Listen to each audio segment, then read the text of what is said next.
बिस्मिल्लाहिर्रहमानिर्रहीम। अस्सलाम वालेकुम नाज़रीन। अब आजकल जो जंगें हैं, जो कब्ज़े किए जाते हैं, जो लोगों को अपने साथ मिलाया जाता है, वो हथियारों से नहीं है। दू बदू लड़ाई शुरू में हुआ करती थी। आपको याद होगा कि हम जो पुरानी लड़ाइयों, पुरानी जंगों के वाक़यात को पढ़ते हैं, तो उसमें दोनों तरफ की जो फ़ौजें हैं वो आमने-सामने आके खड़ी हो जाती थीं। फिर जो उसमें बेस्ट जंगजू होते थे, वो सबसे पहले आके एक दूसरे से मुकाबला करते थे, फिर दूसरा, फिर तीसरा। तो ये जो जोड़ियाँ थीं दोनों साइड से, वो कोई 4-5 जोड़ियाँ जब मुकाबला कर चुकती थीं और एक-एक साइड के जब बंदे मारे जाते थे, तो फिर एक दू-बदू लड़ाई शुरू होती थी, जिसको घमसान का रन कहा जाता था। तो अब तो ऐसा नहीं है।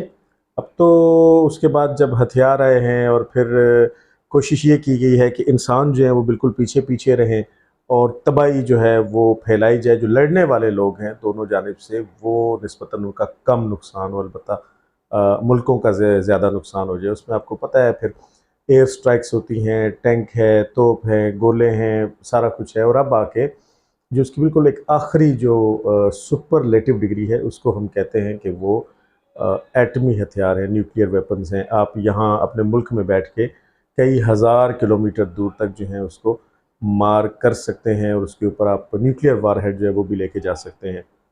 लेकिन अब आके उसके बाद जो जंगों का मामला है वो पीछे होता जा रहा है। और आपने देखा कि हम अपने काफ़ी व्लॉग्स में, काफ़ी वीडियोस में आपके साथ एक लफ्ज़ इस्तेमाल करते हैं, फिफ्थ जनरेशन वार। अब जो प्रोपेगेंडा है जिसके थ्रू सोशल मीडिया को इस्तेमाल करके और गलत और झूठी खबरें फैला के और झूठ को सच बना के जो आप लोगों के सामने या देखने वालों के सामने पेश किए जाते हैं, इसको वार क्यों कहते हैं? इसमें जंग तो नहीं है, इसमें किसी का जानी नुकसान तो नहीं, इसमें किसी को बम तो नहीं मारे जा रहे, किसी पे गोले तो नहीं फेंके जा रहे, फिर क्यों इसको वार कहते हैं? दर हकीकत आप उसमें लोगों की ब्रेन वॉशिंग करते हैं, आप उसमें लोगों का जहन बदल देते हैं। ये जो आज से 10-15-20 साल पहले 9/11 के बाद जो खुदकुश बमबारी का सिलसिला शुरू हुआ था, तो वो जो आदमी जो अपने आप के साथ जो है बम बांधता था और लोगों में जाके वो ब्लास्ट कर जाता था, तो वो क्या था? वो उसकी ब्रेन वॉशिंग की हुई थी। पाकिस्तान में जब से इमरान खान की सियासत मुतहर्रिक हुई और जब से उनको 2018 के इंतखाबात के बाद सिलेक्ट करके हुकूमत में लाया गया, तो इन लोगों ने डिलीवर तो कुछ नहीं किया। इन लोगों ने तालीम के हवाले से, तरक्की के हवाले से, फाइनेंसिस के हवाले से, इंफ्रास्ट्रक्चर के हवाले से किसी भी शोबे में कोई ऐसा एक भी काबिल ज़िक्र काम नहीं किया कि जिसको याद रखा जा सके। हाँ, अलबत्ता इन लोगों की एक बड़ी मजबूत किस्म की सोशल मीडिया टीम है, इनका एक पूरा प्रोपेगेंडा है। आप देखें कि इमरान खान पे पूरी तरह की पाबंदी लगने के बावजूद अभी जो रिसेंट कौम से खिताब फरमाया गया है, उसमें खान साहब ने बड़ी ढिठाई, पहले तो उन्होंने इस बात को डिनाई किया कि शाह महमूद कुरैशी ने मुझे किसी किस्म का कोई पैगाम नहीं दिया कि मैं मुल्क से बाहर चला जाऊँ। तो दूसरा खान साहब ने ये फरमाया कि मैंने किया क्या है, मैं क्यों मुल्क से बाहर जाऊँ? क्या मेरे ऊपर कोई करप्शन के इल्ज़ामात हैं? जैसे इन पे होते थे, भाई आपके ऊपर करप्शन के इल्ज़ामात हैं, आपके ऊपर तोशाखाना का केस है, आपके ऊपर अलकादिर ट्रस्ट के करप्शन के इल्ज़ामात हैं, आपकी बीवी का साबका खावंद और उसके बच्चे, उन सब पे करप्शन के अरबों रुपए के इल्ज़ामात हैं, आपके परवेज़ लाई और उसके बेटे पे करप्शन के इल्ज़ामात हैं, आपने फराह गोगी के थ्रू और जुल्फ़ी बुखारी के थ्रू जो करप्शन किए, वो सारे के सारे। और क्या चार्जेज़ हैं? अदालतें आपको किस लिए बुला रही थीं? और वो जो आपको गिरफ्तार किया गया था, जिसके नतीजे में आपने फ़ौज के ऊपर हमला करने की नापाक जसारत की और करवाई, वो किस चीज़ का इल्ज़ाम था? वो तोशाखाना था, वो अलकादिर ट्रस्ट था, आपने जो करप्शन की है।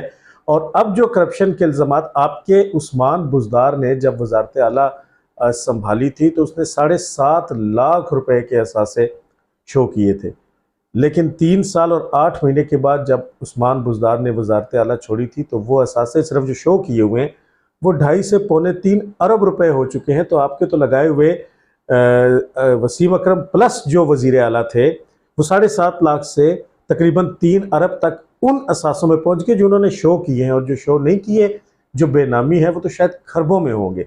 और आप ये कहते हैं कि मेरे ऊपर तो कोई इल्ज़ाम ही नहीं और मैंने तो कोई करप्शन नहीं की। तो ये है बुनियादी तौर पे वो फिफ्थ जनरेशन वार। और ये जो रेजिडुअल जो बचे कुछ यूथिये हैं, जिनको अभी डंडे नहीं पड़े और जिनको अभी तौबा ताइब नहीं करवाई गई, वो उसको लेके दोबारा यकीन और ईमान के साथ इमरान खान के साथ खड़े हैं और दोबारा देखना चाहते हैं। आज का जो मौजू है, आप देखें कि वफाकी बजट को पेश किया गया और बड़े क्रूशल हालात में पेश किया गया। ये जो बजट 2023-24 है, अब इसको लेकर पिछले आज 11 तारीख है, तो 9 तारीख को ये बजट पेश हुआ था। अब ये जो 48 घंटों से ज़्यादा का वक्त गुजरा है, इसमें ये जो बचे कुछ ही कौमें यूथ है, ये एक बहुत बड़ा प्रोपोगेंडा दोबारा से कर रही है। पहले फौज के साथ इन्होंने जो कुछ किया और बिल्कुल इमरान खान के उकसाने और कहने पे किया, और यास्मीन राशिद के कहने पे किया, और मुराद सईद के कहने पे किया, शहरियार अफरीदी के कहने पे किया, तो अब ये लोग क्या कर रहे हैं कि ये फौजी बजट को लेकर दोबारा से एक प्रोपोगेंडा लेके चल रहे हैं कि जनाब देखें,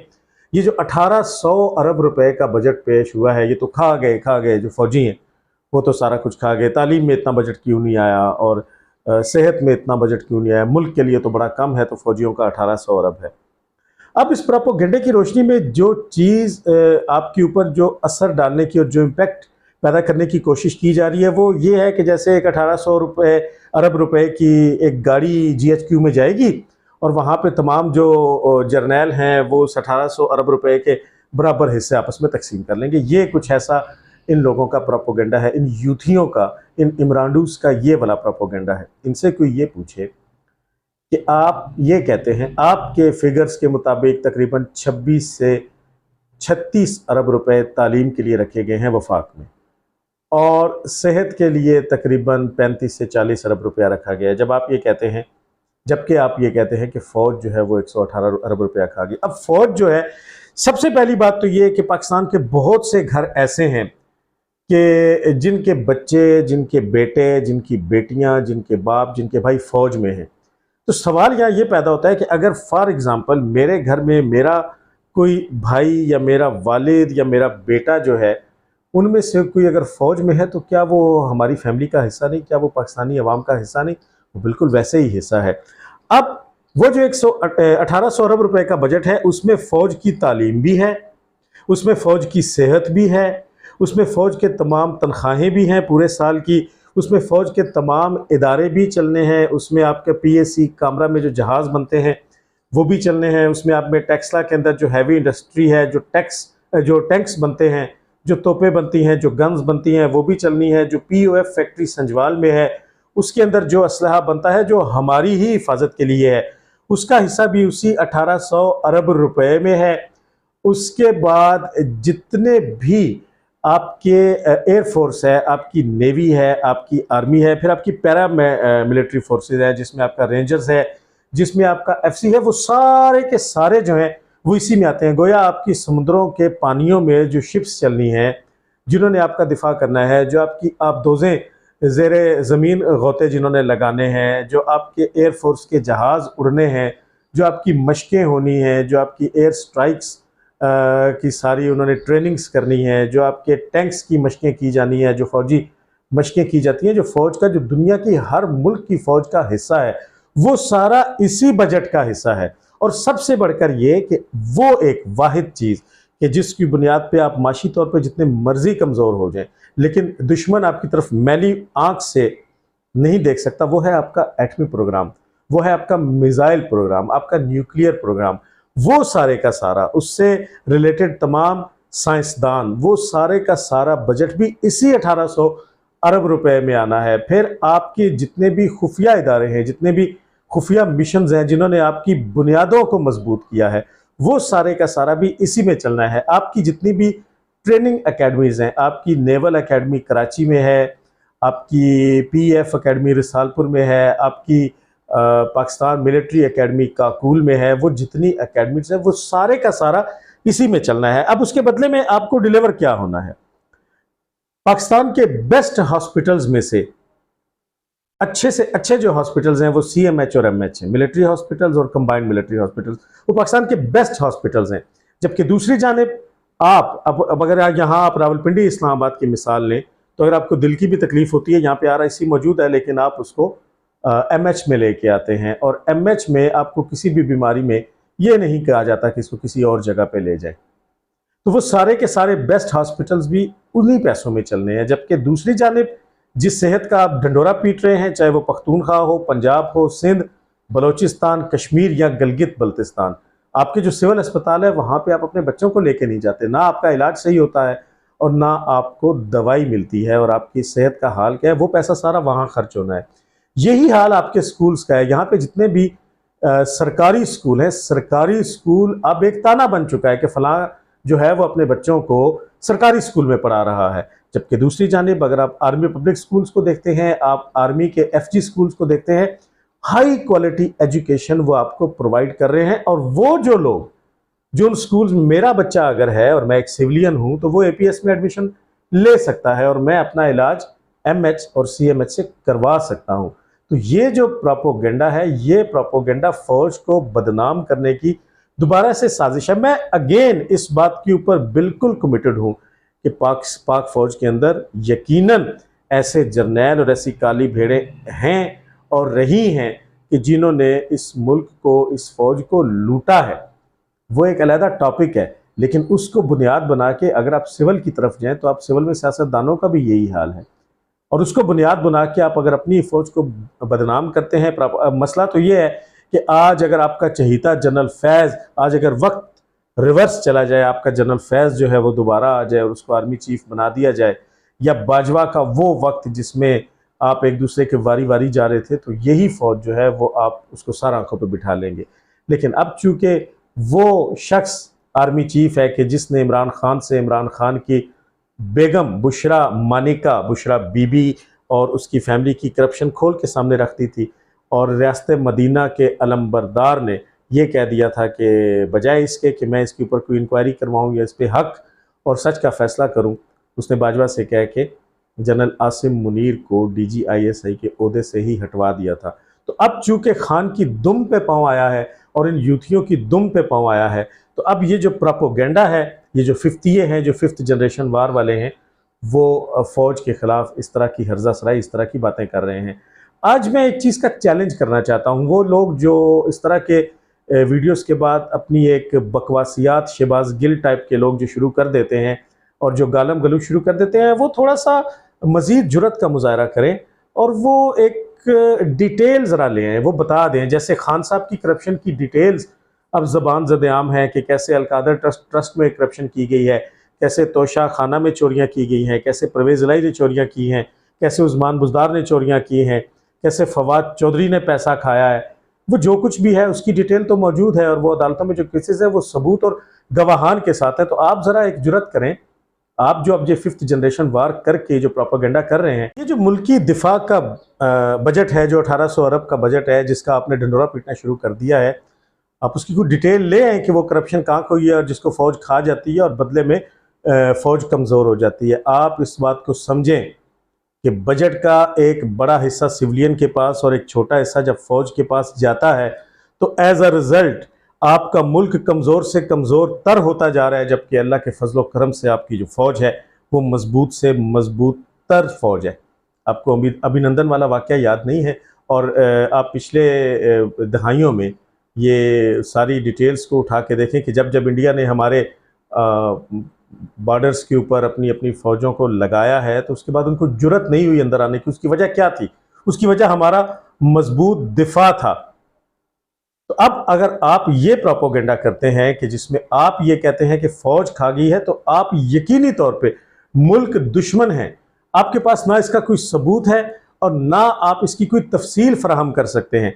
अगर आपको चंद जर्नैलों की करप्शन के ऊपर तकलीफ है तो बिल्कुल आप उसको लेके आए, और वो उसके ऊपर सबको तकलीफ है, लेकिन पूरी फौज का निज़ामो इंसराम और फौज ने अपने आप को जितना मजबूत किया है, इमरान खान ने और इमरान खान की सूबाई हुकूमत, और इमरान खान ने 10 साल पख्तूनख्वा में हुकूमत की, और पख्तूनख्वा का हाल आप देख लें। और वो जो 10 बजट दिए थे इमरान खान ने पख्तूनख्वा में, तो अब उनका हिसाब दें और आप बताएं कि वो क्या करप्शन नहीं, और क्या हालात है अब सूबे के। और ये जो आपने यहाँ पे पंजाब में हुकूमत की है, वफाक में हुकूमत की है, और यहाँ पे आपने 3-4 बजट दिए हैं, तो उसके बाद मुल्क का हाल क्या हुआ है? मुल्क तो माशी तौर पे बिल्कुल लूला लंगड़ा और अपाहज है, और मुल्क तो इस वक्त पूरी दुनिया भर से पैसे मांगता फिर रहा है ताकि अपनी इकानमी को मजबूत किया जा सके। तो उस जुर्म में अगर नवाज शरीफ शरीक है, अगर आसिफ जरदारी शरीक है, तो इमरान खान बराबर का शरीक है। जबकि दूसरी तरफ 19 सालों के अंदर जो फौजी हिस्सा दिया गया बजट के अंदर, आपकी फौज दिन ब दिन मजबूत हुई, आपका एटमी प्रोग्राम, आपका मिसाइल प्रोग्राम उसने तरक्की की, आपने जो तैयारे और जो JF-17 थंडर बनाए वो आगे की तरफ गए। आपका फौज का एक भी सेक्टर अल्लाह के फजल से पीछे नहीं गया। और एक बात को याद रखें, और पूरी पाकिस्तानी कौम इस बात को याद रखे कि आप बजट की तकसीम जो भी करें, अगर आप अपने सिविल को मजबूत लेकिन फौज को कमज़ोर कर देते हैं तो पाकिस्तान खाके में बदहन खुदा न खास्ता एक दिन भी सलामत नहीं रहेगा। ये जो मुल्क दुश्मन कुव्वतें हैं, अंदरूनी कुव्वत तो ये PTI और इसके हवारी ही हैं, बैरूनी तौर पर इसराइल है, अमेरिका है, भारत है और दीगर ममालिक हैं, वो आप पे चढ़ दौड़ेंगे।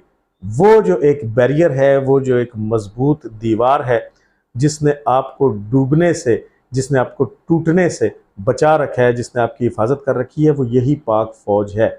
और पाक फ़ौज को आप जितना हिस्सा बजट में देते हैं उनकी एक एक खर्च का हिसाब वो रखते हैं और उसके बदले में वो आपको अपने एजुकेशन सेक्टर में बेहतरीन तालीम भी फराहम कर रहे हैं, अपने सेहत के सेक्टर में बेहतरीन हस्पताल भी दे रहे हैं। आपकी फ़ौज मजबूत है। वो जो रात को आप बड़े सुकून से सोते हैं तो उसके पीछे आपकी नेवी है, उसके पीछे आपकी एयरफोर्स है, उसके पीछे आपकी आर्मी है, आपके रेंजर्स हैं, आपकी FC है और आपकी दीगर पैरा मिलिट्री फोर्सेस हैं। ये जितना भी प्रोपोगंडा है इसको बंद होना चाहिए। और मैं दरख्वास्त करूंगा कि अब ये जो एक बकवास कौम से खिताब की शक्ल में इमरान खान हर दूसरे दिन सोशल मीडिया पे कहते हैं, इसके ऊपर भी पाबंदी लगनी चाहिए। और इन लोगों को निशाने इबरत बनाने का आगाज़ तो कर दिया गया है, लेकिन इस अमल में तेज़ी आनी चाहिए। ये जो प्रोपोगंडा है, ये जो 5th जनरेशन वार है, पाकिस्तान को सबसे बड़ा ख़तरा इससे है और इसके पीछे जो है वो इमरान खान और इमरान खान की जमात है। अगले वीडियो में इंशाल्लाह आपसे दोबारा मुलाकात होगी।